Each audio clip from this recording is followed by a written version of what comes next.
Bon, les amis, l'heure est grave. Yo tout le monde, j'espère que vous allez bien. Aujourd'hui, je vous emmène sur l'ultra montée de Thollon.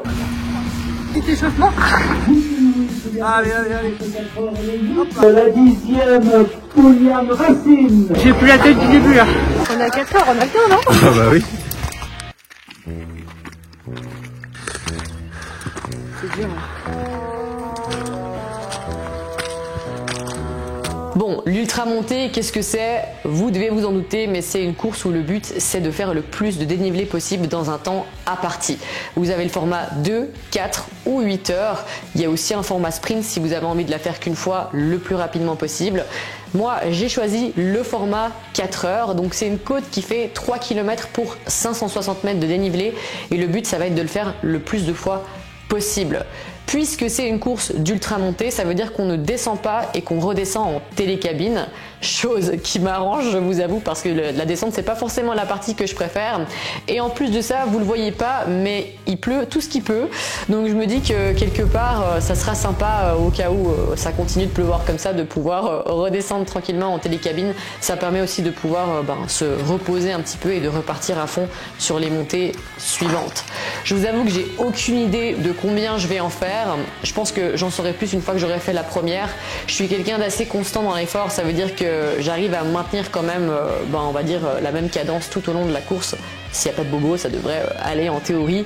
Donc voilà, je me réjouis vraiment de tester ce format qui est tout nouveau pour moi. Je le fais comme un entraînement pour mon objectif du mois de septembre que je ne vous ai pas encore dévoilé. D'ailleurs, j'ai été filmer les derniers rushs de la vidéo de présentation cette semaine. Et bien évidemment, qui dit première course de l'année dit bobo. J'ai malencontreusement chuté sur un rocher, enfin j'ai glissé bêtement et je me suis fait un superbe bleu sur les fesses. Ça me rappelle mon avant-course des Dents du Midi où j'ai glissé en vélo 3 jours avant et où je m'étais enlevé un petit morceau du genou. On va essayer de pas perpétuer cette tradition parce que bon, si on peut arriver entier sur la course, ça va aussi. Et ensuite de ça, moi je vais faire ma course avec un petit short Nike et une brassière MyProtein et je mettrai aussi un petit survêt de chez Compressport, donc c'est un postural qui sont très légers et je me dis que justement s'il pleut, ça peut être bien et surtout ça vous évite les frottements avec le sac de trail. Je pense que je prendrai aussi peut-être 2 kawaii de rechange avec moi. De toute façon après je me dis que des fois on a tellement chaud que ça vaut peut-être même pas la peine forcément de les mettre. Et sinon je prendrai mon petit sac de trail. Alors vous allez rigoler, il vient de chez MyProtein. Et pour le coup ce que j'aime bien c'est qu'il est pas compliqué à utiliser. Vous avez 4 poches, vous savez où vous mettez les trucs et surtout il est pour le coup ultra solide. Moi ça va faire bientôt plus de 2 ans que je l'ai maintenant et j'en suis vraiment très contente.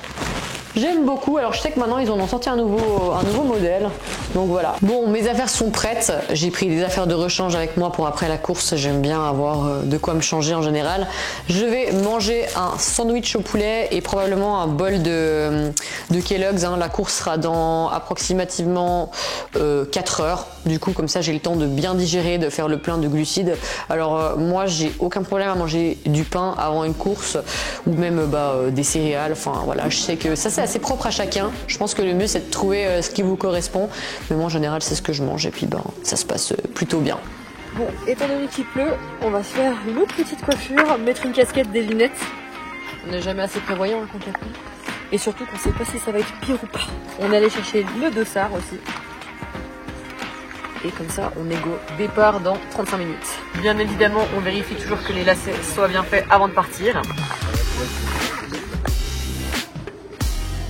Petit échauffement. Départ de la course juste ici. Ça va monter assez sec.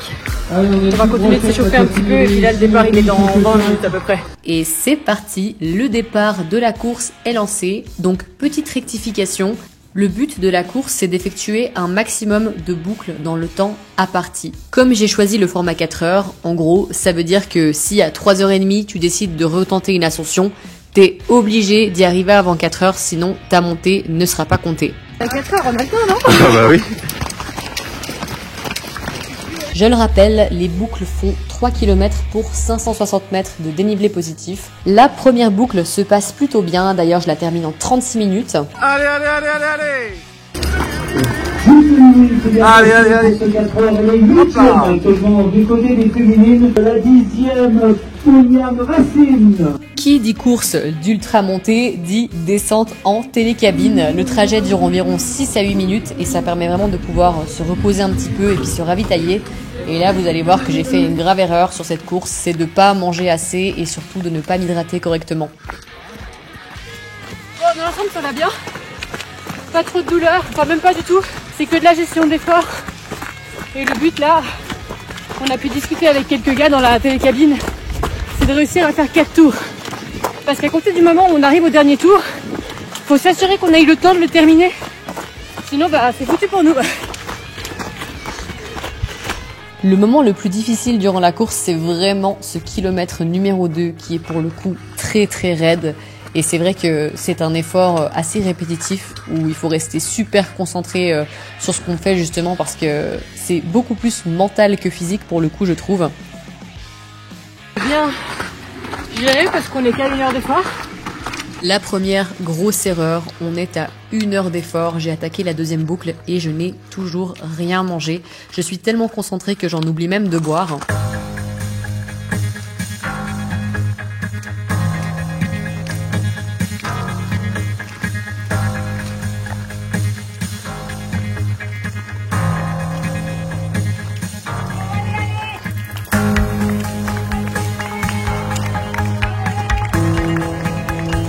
Allez, allez, allez, allez.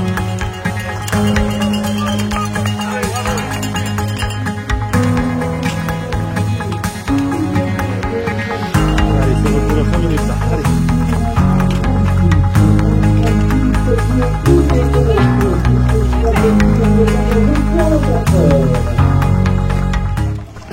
Je valide ma deuxième montée en 46 minutes, ce qui est vraiment plutôt pas mal puisque le temps du télécabine est compté dedans. Donc j'ai été très régulière pour ce deuxième tour. Et là, je commence enfin à me dire qu'il faudrait peut-être que je mange quelque chose. Enfin, après plus d'1 heure et demie d'effort, je mange un petit morceau de jambon et 2 pâtes de fruits dans le télécabine. Je termine cette troisième boucle en 48 minutes et 54 secondes. La fatigue commence à se faire ressentir. On est à plus de 1680 mètres de dénivelé positif cumulé. J'ai plus la tête du début là. Faut que je mange et que je m'hydrate là parce que sinon je vais pas tenir pour le 4e. Je suis à 2h12 d'effort, il reste 1h50. On verra si j'arrive à en faire 5, mais déjà je vais finir le 4e et on fera un feedback juste après. 2h25 d'effort, on attaque le 4e tour. Si j'arrive à 3h10 max, peut-être que je tente le 5e. Je ne sais pas, on verra. T'as fait combien de D+ pour l'instant? 1766 mètres de T+. Mais je vous avoue que je commence à en avoir un peu marre là. Surtout le 2e kilomètre, il est vraiment très très raide. Donc dès que j'arrive en haut de cette 4e boucle, je ferai le choix de ce que je fais. L'avantage c'est que le dernier morceau en télécabine il n'est pas compté. Donc ça peut peut-être me laisser la possibilité de finir la 5e boucle. Alors on y va. On arrive à 2000. À ce moment-là de la course, je commence à ressentir des douleurs dans le bas du dos. D'ailleurs, au début, je vais penser que c'est musculaire, mais avec un petit peu de recul, je pense peut-être que c'était mes reins qui me faisaient mal parce que j'ai vraiment pas beaucoup bu sur cette course. Une grosse erreur de ma part, mais je pense que j'étais tellement concentrée dans l'effort qui était très redondant que c'était difficile pour moi de faire autre chose que de me concentrer sur mettre un pied l'un devant l'autre. Comme vous pourrez le constater, on a aussi une météo assez approximative avec du soleil, de la pluie, des nuages et du vent. 2h45. Je commence à avoir très mal au bas du dos. Vous voyez, quand je dis que le renfort c'est important. Là, je reviens pas de faire du sport. Mon Dieu. Bon, je sais pas si je vais entamer une 5e boucle. Pour la simple et bonne raison que j'ai mon dos qui est en train de me lâcher. C'est impressionnant, c'est la première fois que je fais un effort de monter aussi long que ça. Et on se rend vraiment compte que le dos, si ça suit pas, c'est horrible. Après, de toute façon, je me dis que je venais ici pour le faire en entraînement. Il y avait un entraînement de 3 heures à faire avec... on aura fait quoi, 2200, 2300 dénivelés. Et je ne veux pas me briquer pour commencer la saison. Donc je vais voir, je préfère finir ça en beauté plutôt que d'habiller.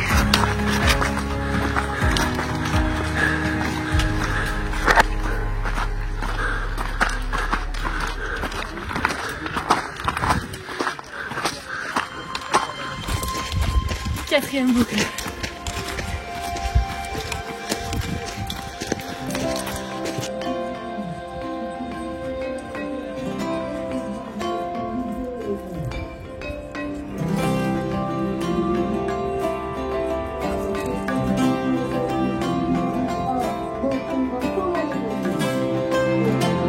Je termine péniblement cette quatrième boucle en 52 minutes et 12 secondes, donc 6 minutes de plus que les dernières.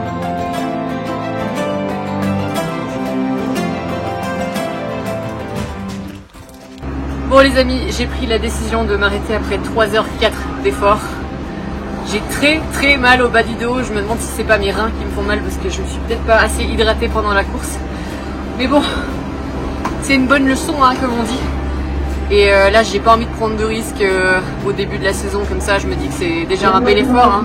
2300 mètres de dénivelé je crois à peu près, sur 12 km en 3h04, je trouve que c'est déjà très bien. Et j'ai pas du tout mal aux jambes mais vraiment le bas du dos me fait vraiment mal, donc je pense que c'est ma faute, j'ai pas dû assez boire ou alors peut-être la posture à force d'être toujours vers l'avant. C'est pas toujours facile de savoir s'arrêter sur ce genre d'effort, de s'écouter, mais à charge de revanche, peut-être que je reviendrai l'année prochaine.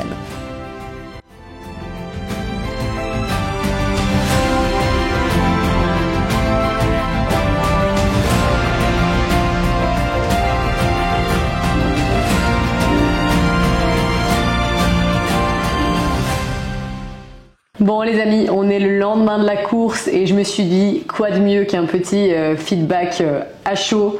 Donc je suis très contente, tout va très bien, j'ai pas de courbatures et pas de douleur au dos pour le coup.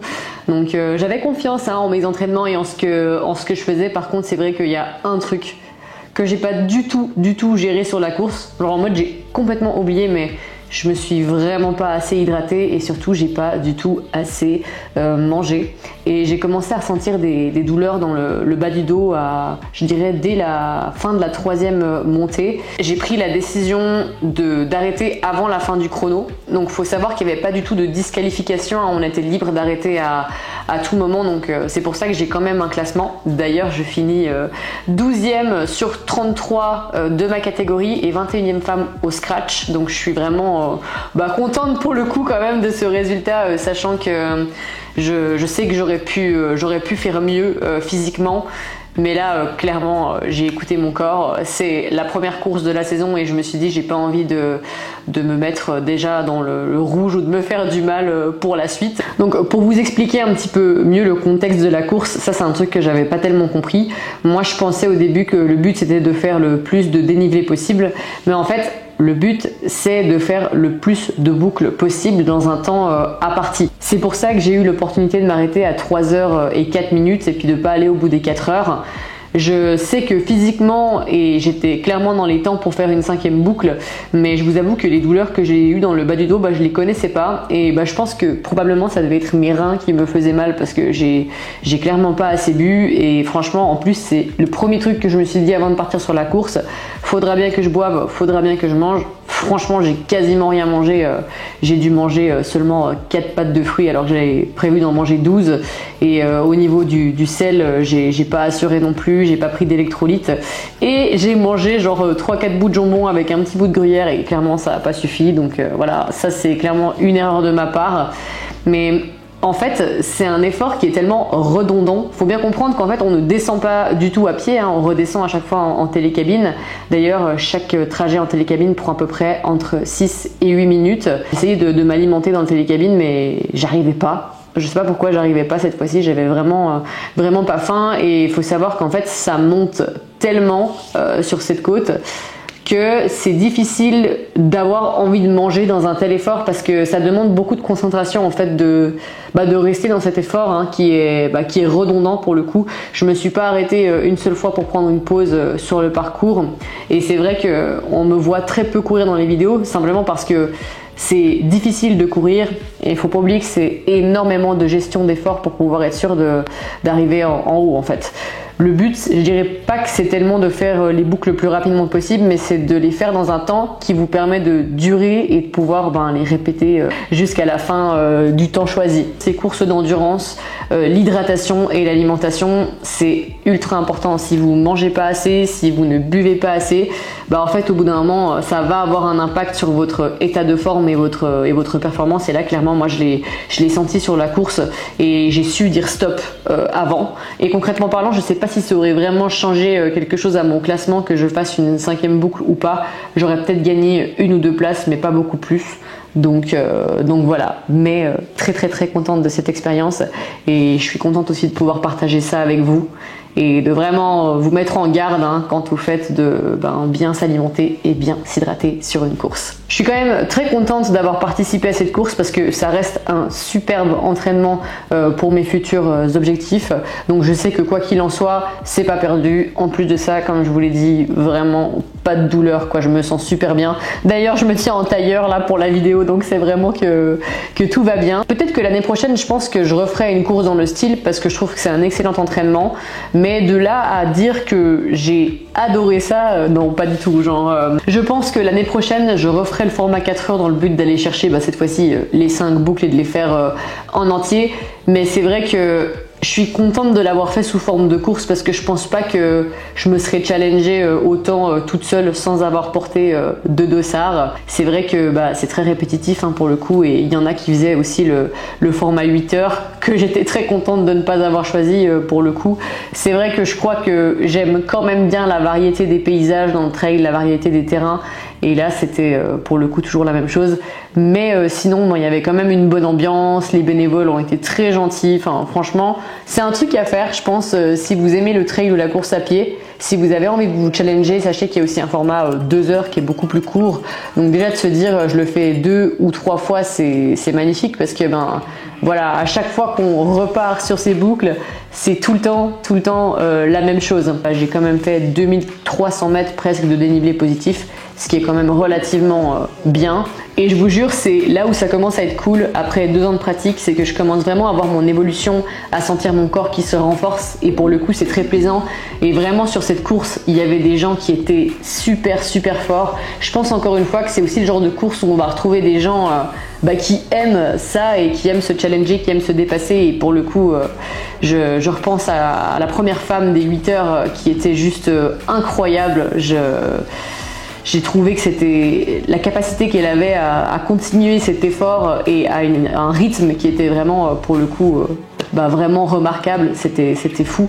Il y a des gens qui ont été capables de courir tout le long sur ce genre de format.